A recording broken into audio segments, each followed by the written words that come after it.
Okay, so we are continuing today with binary images. So we started talking about binary images last time. What is kind of the main, what is a binary image, which is basically an image which can only take two different color values, 1 and 0. So 1 is typically referred to as bright and 0 is typically referred to as black. And it's often used for masking images, for, let's say, separating foreground from background, or for certain specific tasks such as whatever, character recognition or dealing with text or looking for changes in terms of change detection. And what we introduced last week was first the different types of neighborhoods. So there are two popular neighborhoods, the N4 and the N8 neighborhood. And so the N4 neighborhood means that those 4 pixels are actually a neighbor of this pixel, whereas the N8 neighborhood means that all 8 neighboring pixels according to the grid are considered as neighbors to the center pixel. And based on the idea of neighbors, we looked into the question of what is a component, especially a connected component, and then derived 2 algorithms for actually extracting connected components. So in this example, we have 2 connected components. This is one component, this is the second component. And in a lot of questions, when we're dealing with binary image, the question is how many individual components are there? Things like how many holes do we have in those components? If you think, or how can we separate them? If you think about, for example, classifying letters or characters written or digits written by a human hand and you want to separate them, at least if it can be ensured that the individual letters are separated, then using connected components or the connected component algorithms to separate the individual digits, for example, is useful as a pre-processing step for subsequent classification tasks. We started with a very simple algorithm, which, or not simple algorithm, but let's say with a more general algorithm, which was not exploiting the special properties of the images, by simply saying every pixel in the black areas over here corresponds to a node in the graph, and we define a neighborhood or a connection between neighboring nodes, and the neighborhood is either the N4 or an N8 neighborhood. In this example, it was the N8 neighborhood. And then we get kind of 2 graph structures, and we basically pick a random node, we label it with a number, the number starting with 1. So we pick randomly one of those in this example, label it with 1, and then label all neighbors and their neighbors again with the same number until all nodes have been reached, and then we restart this process. And then we may get an example like this, where we're saying this is the first component and this is the second component. What this algorithm did not exploit is actually that we have a regular grid which defines our neighborhoods, so that every node, or every pixel or every node in this graph has only a limited number of neighbors, and for all nodes it's exactly the same neighborhood structure.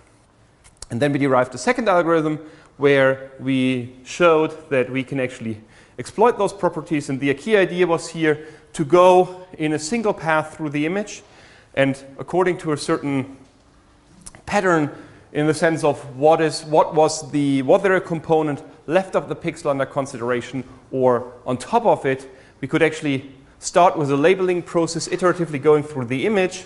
And since there can be certain situations where we assign the wrong label, we had this equivalence table which we updated. So in this example, 1 and 3 should be joined to one component. So this is the first component, and all the others are joined as the second component.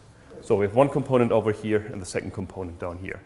And we generated or discussed in more detail the algorithms for detecting those connected components.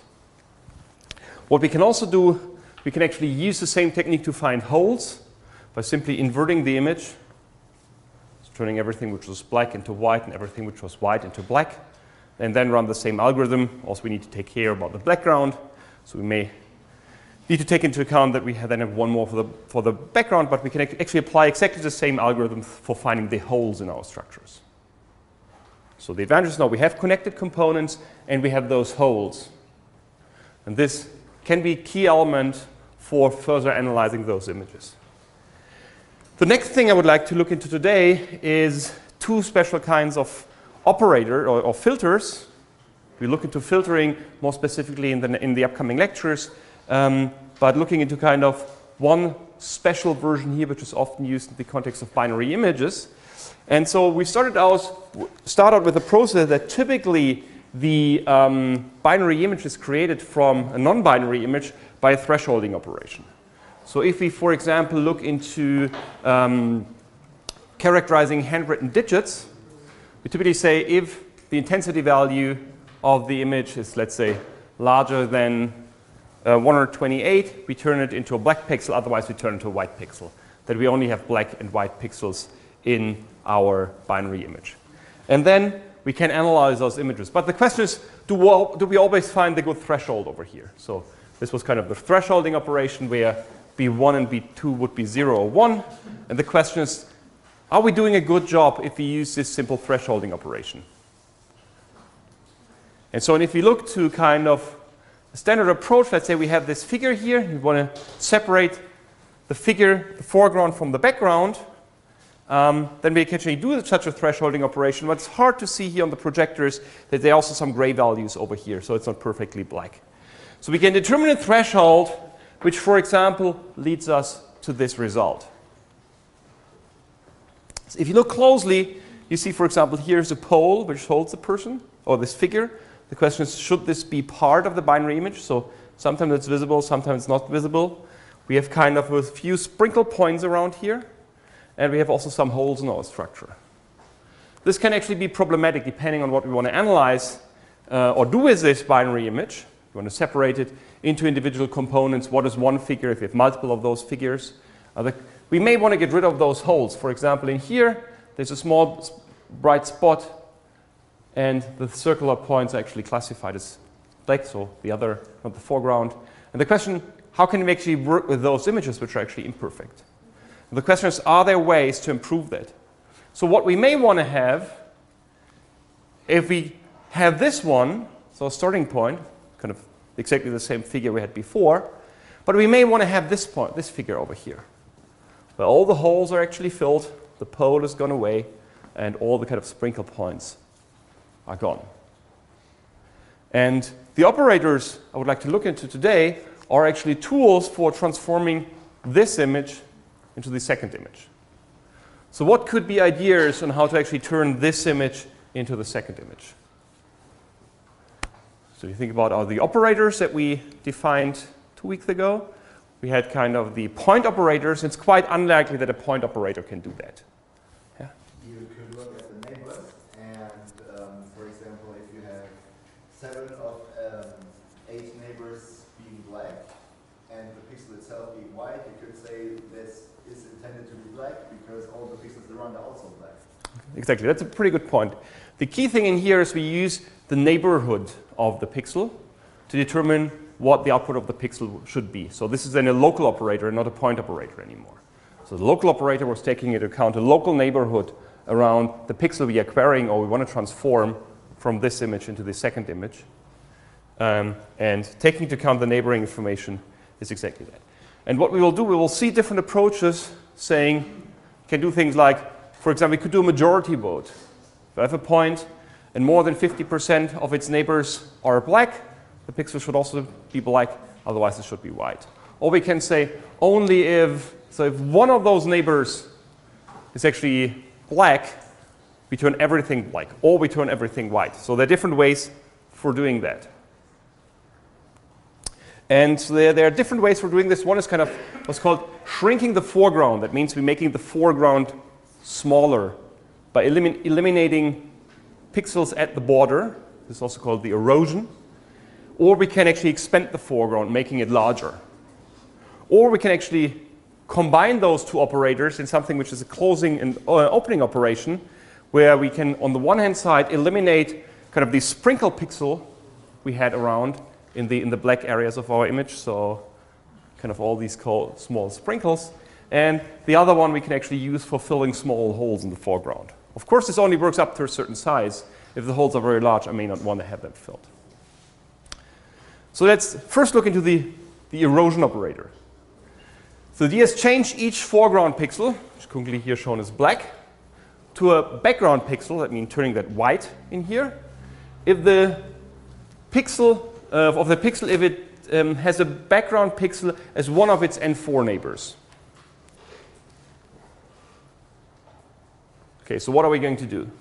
We look at all the black pixels and say if there is, for one of those pixels, one of those 4 neighbors is actually white, we actually also fill it white. So we have, for example, let's say this one over here, or this one over here, black pixel here, white one here, white one here. So we would turn that into a background pixel. So we would make that white. So in the example, I start with this example over here. So I started with here. Should that turn into a white one? Yes. This one? This one? This one? No. That one. So what you see, we are marking actually the border, and this will at the end look something like this. So all those red pixels are those pixels which have at least one neighbor which was not black. So at least one white neighbor. And the erosion procedure, I'm actually kind of shrinking the foreground, so the black pixels here, that after the erosion step, this would be the remaining foreground. So this is all the foreground pixels for which all neighbors had been foreground in the original image. This means what we're doing, we're kind of shrinking our foreground. We're cutting away those pixels which at least have one neighbor which was not foreground. So it means we're making our things smaller. The next thing we can do is the dilation operator, which does exactly the other way, which just simply operates the other way around. We change each background pixel, so each white one, into a black one if it has one black one as its neighbors. So we start with the same example. What actually happens? So we start from this example over here. We label all those pixels because these are white pixels which have at least one black pixel as its N4 neighbor. And then we kind of expand our figure. So we've done this, we have first reduced it with the first operator, and the second operator is actually expanding that. And so what we can see is that we shrink the foreground, and this way we remove some outliers. So if I, for example, have in this example over here one point which sits somewhere over here, that would be labeled red and would actually be removed. So only if I have larger islands somewhere, they would maintain, but everything, kind of small points, would actually go away. And the dilation operator actually expands it. So if we have one small pixel somewhere, which is a small hole in the figure, so if I would have one white pixel somewhere sitting in here, that would actually get filled. So the question is can we combine both operators in order to improve segmentation or masking, so our foreground and background, given that the original procedure is typically done on thresholding or any other, let's call it imperfect procedure, where we don't get a perfect labeling of the binary image. And we can actually do that by combining that. So this kind of the opening or enclosing operations we can do. So the opening is a dilation followed by an erosion. So we kind of expand it and then shrink it again. Or we can actually work the other way around, the closing operator of first kind of reducing the border and then expanding it again. This allows me to first kind of identify only those which are, let's say the last step, potentially correct foreground pixels by removing away all the borders where I'm kind of not very certain about because they not agree with all their neighbors, and then expanding that again. This allows me to kind of fill those holes. So, and the first thing I can do is kind of the opening operator.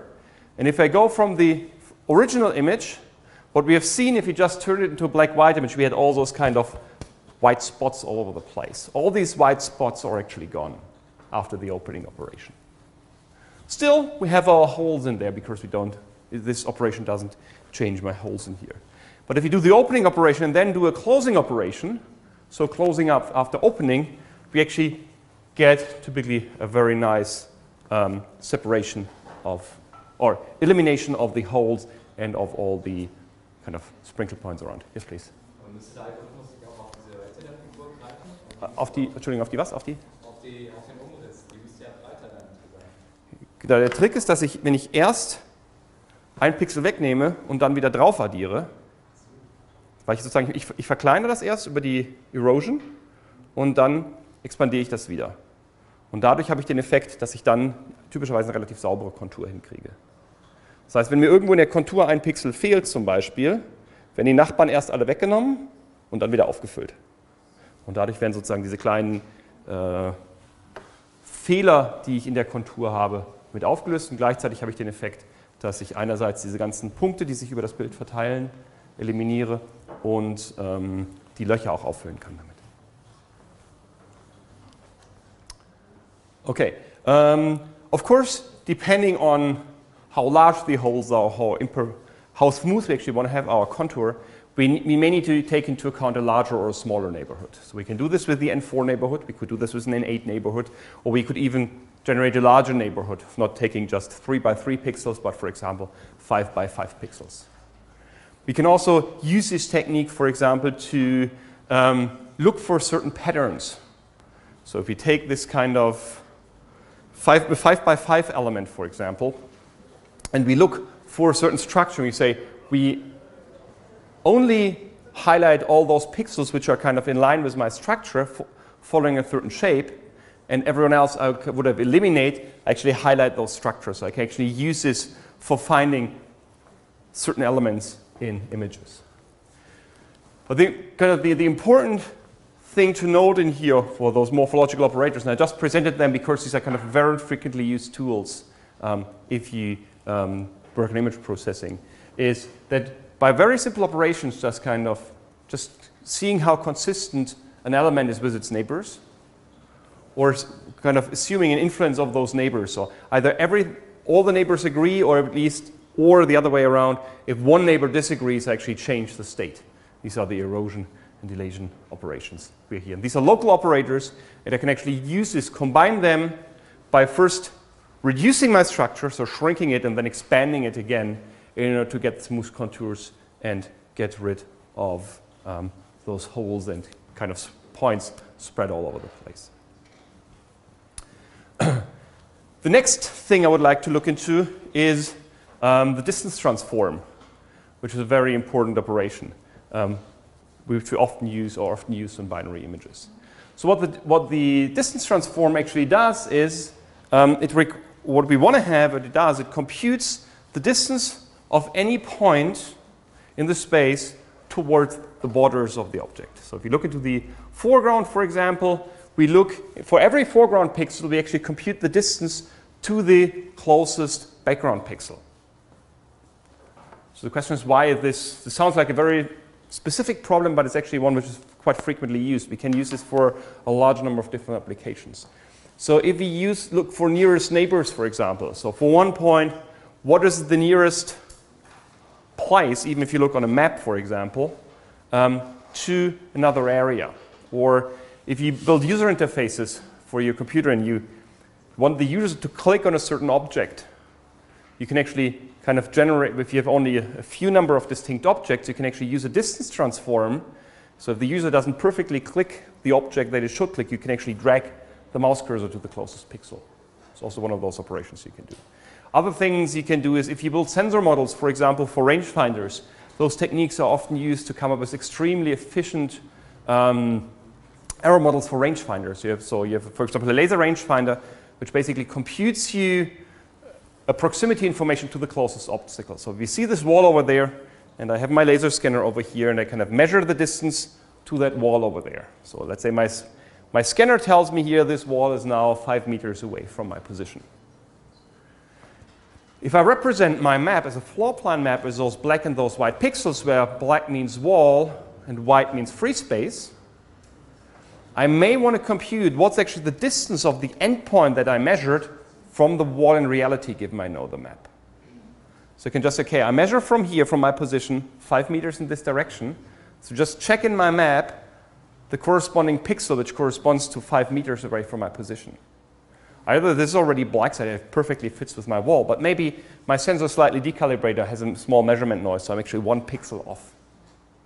Then I can actually use a distance transform to calculate, or not even to calculate, just to look up how far is this endpoint actually away from the closest obstacle. And this is one way how people build very efficient sensor models for range scanners by saying, if I measure a certain point, just by looking up in the map, where the map is a distance transform, it tells me how far am I actually away from the closest obstacle, assuming that the closest obstacle actually caused the reflection of the range scanner. And I'm just kind of evaluate then, so I'm, let's say, 1 meter away, so I have a very precise scanner, and the map tells me I'm actually 1 meter away from the closest obstacle. This sensor measurement is extremely unlikely.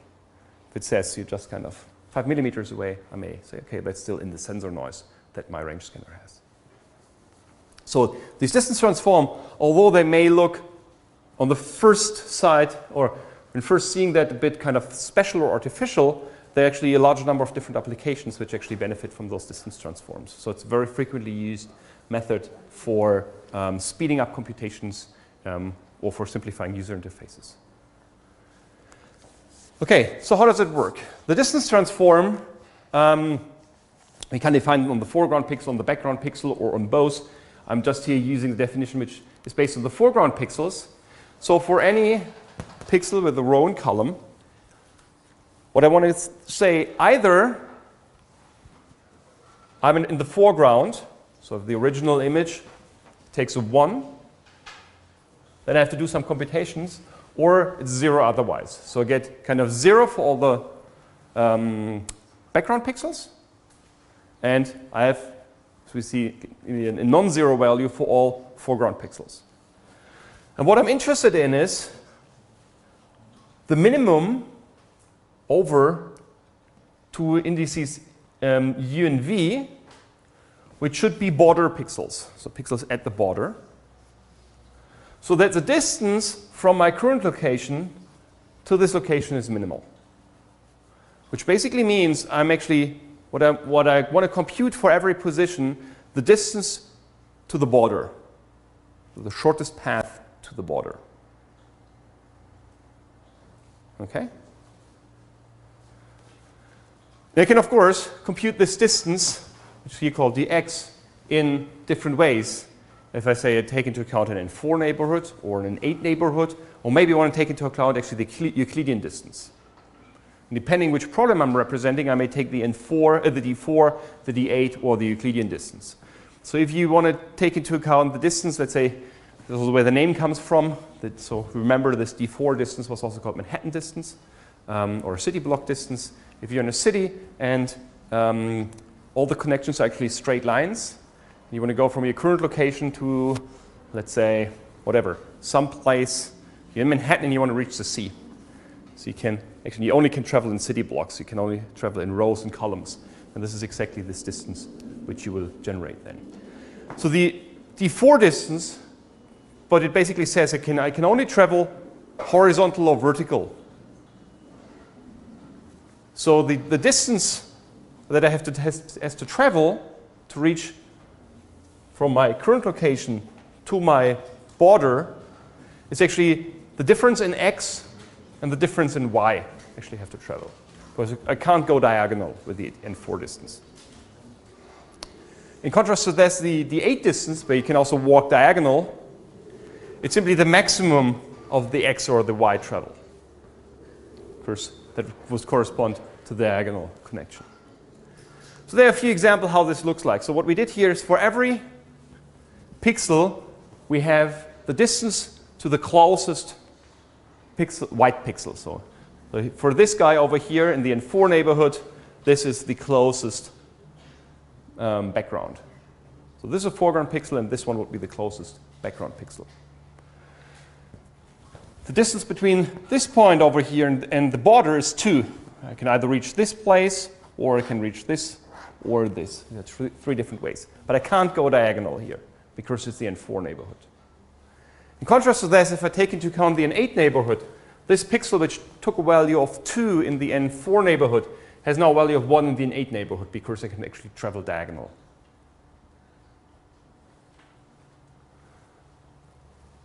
And also, if I can travel diagonal from the center point over here, actually within 2 steps, 1, 2, I can actually reach the background. Whereas in this example, since I can't travel diagonal, I actually have to walk in this direction. So this is the closest one, or this is the closest one. Actually, this one or this one. So there are 4 different ways how I reach this place from the border with with a distance of 3, whereas here, this is kind of the shortcut by traveling diagonally. Okay, is this kind of the idea clear what this actually means? So often, I'm actually interested in the Euclidean distance.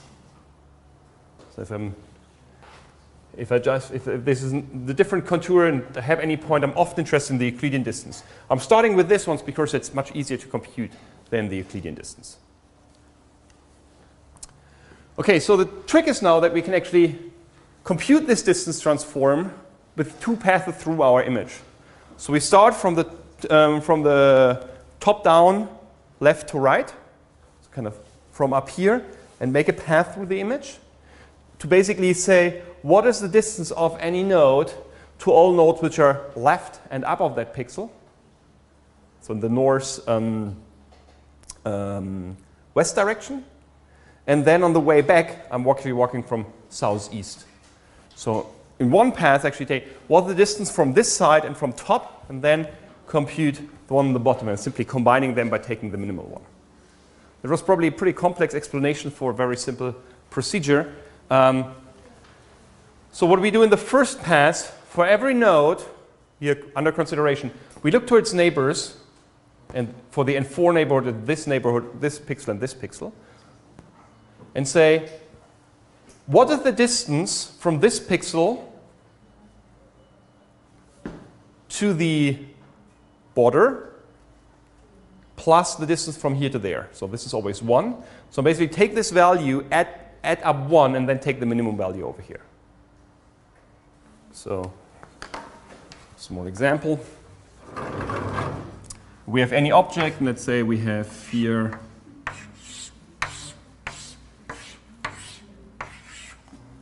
let's say this is a distance of 1, 1, 1. We're currently now checking what should be the distance over here. So I take my mask in the first pass. Take this one as distance from here to the border, it's 1. From here to here, it's also 1. So this should be 2 from here and also 2 from here. So both the same, so I can add a 2. If, however, this would have a distance of 2, for example, then from here to here would stay 2. From here to here it would be a cost of 3. So I take the minimum, I add a 2 in here. I simply give this path through the image. Through every row, a column and row. So starting from here, 1, 2, 3, I simply path through the image. Once I did that, I kind of computed the distance of every pixel from this border and this border over here. Or even it can be differently shaped. So I end up with having very high values down here.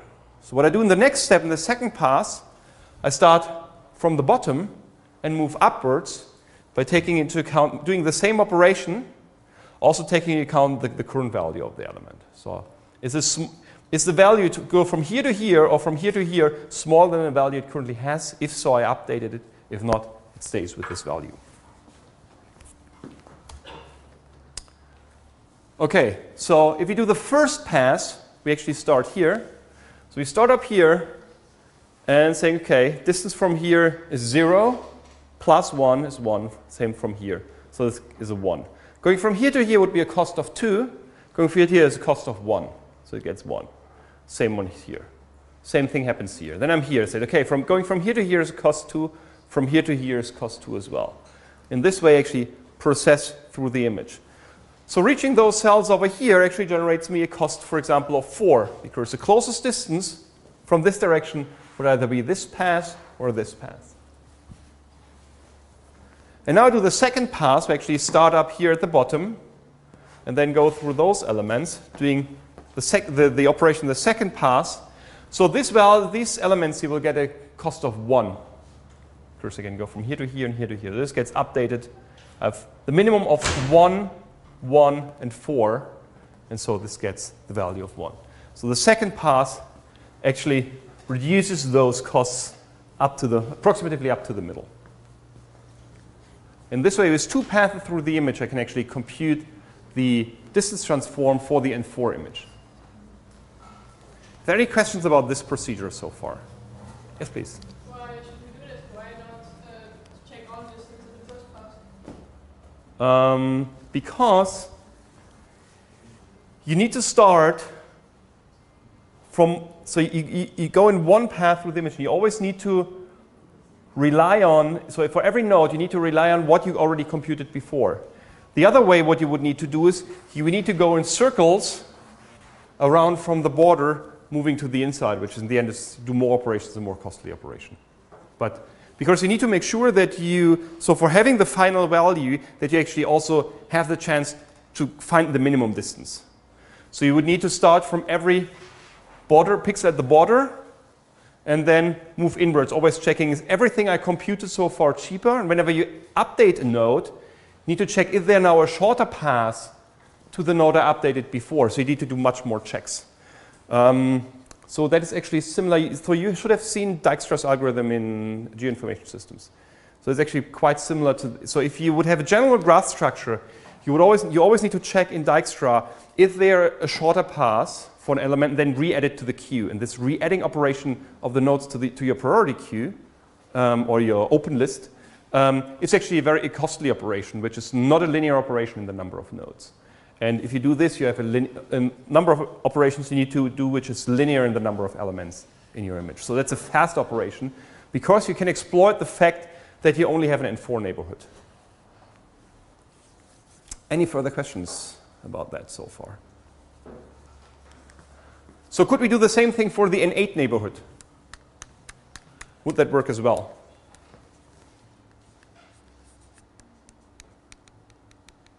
What do you think?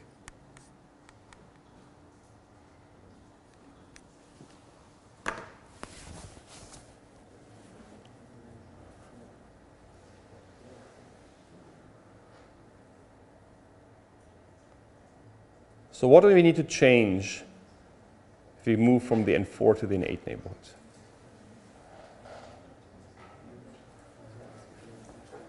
So in the N8 neighborhood, can I go from here to here? Yes, yes, I can do. So we simply need to check, if we go from here to here, is it cheaper than going from here to here, from here to here, or from here to here? And we may also check this value over here. Can we reach this node from this one cheaper than from those three ones? I'm not using this one down here because I need to make sure I only pass through those I already computed. So if I start in the top row, then second row, third row, I can actually use those three because I can make sure I already computed them. Okay? So what we need to do is, it's very trivial, very easy. We simply need to add two more operations to the minimum operation, and the same on the way back. So because if you start in this pass in this way through the image, for every operation I do, I can make sure I already computed those four. Because I start at the border everything else is the background pixel, so it has a cost of 0 or distance of 0, so I just need to add 1. And then I pass through the image like this, and with this pattern I make sure all those values have been computed, so I can do this operation, and then doing the opposite on the way back.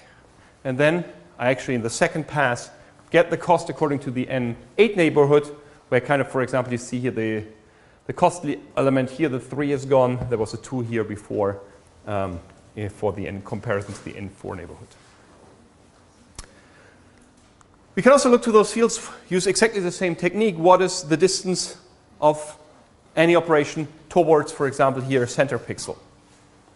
Again, with the N4 neighborhood, N8 neighborhood, and with respect to the N4 neighborhood. We can actually do all those computations,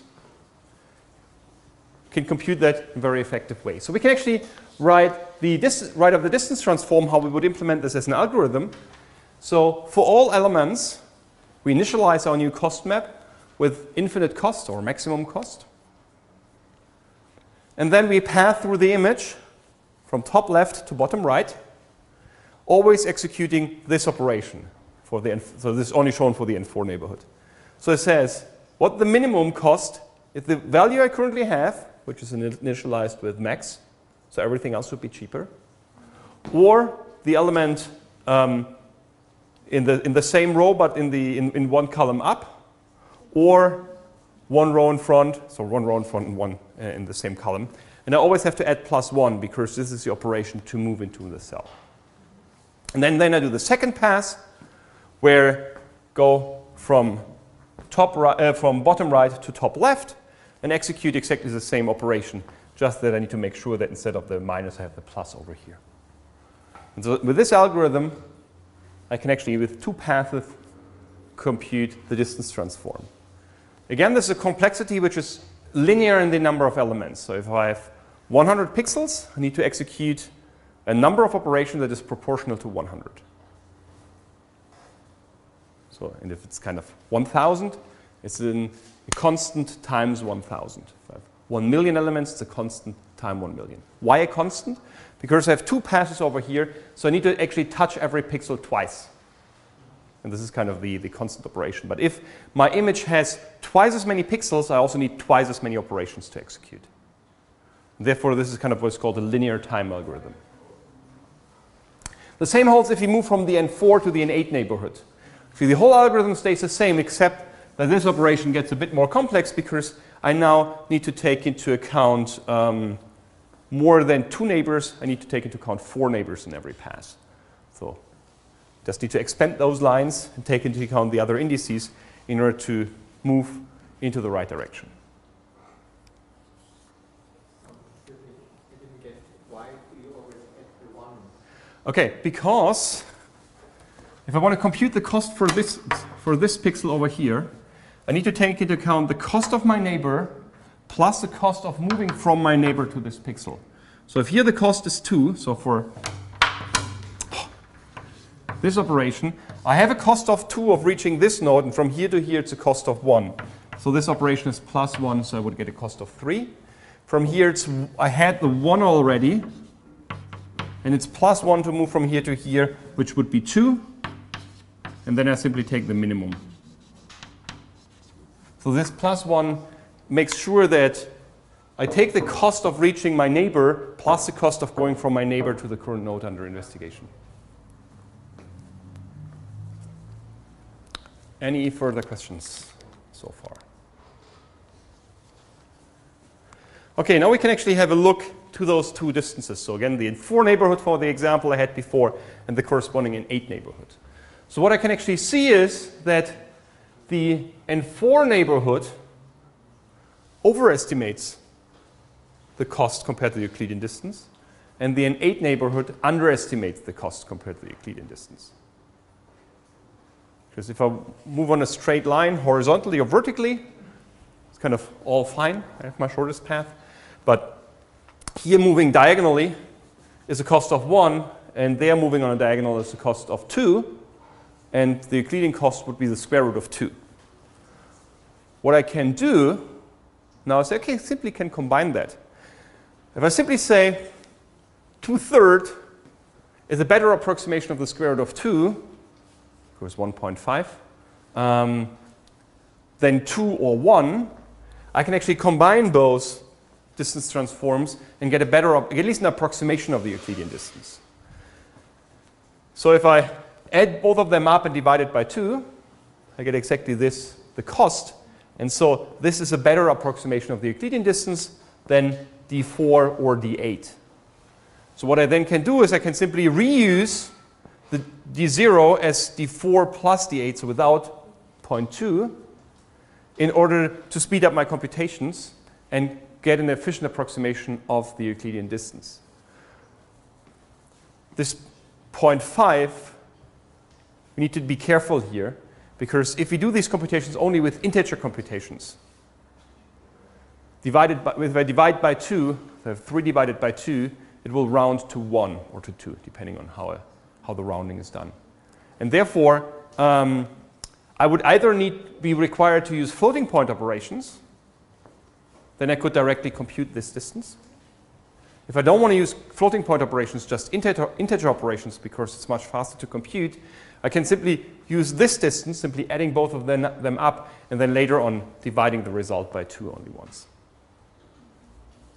So the important thing in here is that by combining the D4 and the D8 distance, I can actually speed up my computation and get closer to the Euclidean distance. In general, I can also compute the Euclidean distance transform with this. The problem is this gets a bit more complicated. I can't simply add the square root of 2 that would to the diagonal move. That would actually give me the Euclidean distance on the on the 3 by 3 grid. But as soon as I grow this grid larger, I simply can only travel diagonal and not, for example, in a 10-degree angle to a border.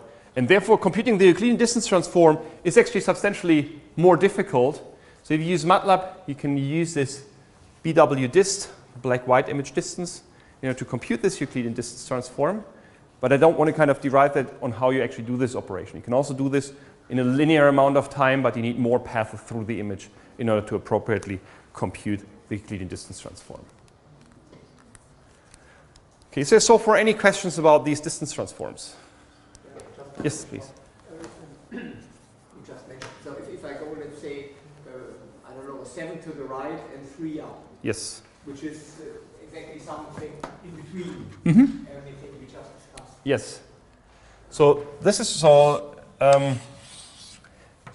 you said this is 3 and this is a distance of 7 that I need to go to the next border point. Okay, not very well drawn. Say something like this. And I'm interested actually in this distance. Yeah.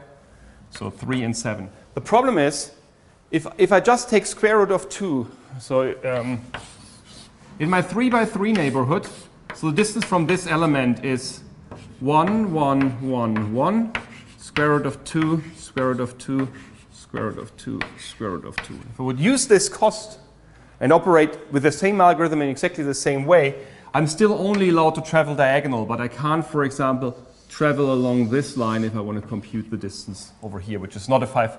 So if this is unequal to 45 degrees, then actually run into a problem. In order to cover this appropriately, you can cover that, but you need more paths through the image and a more difficult algorithm.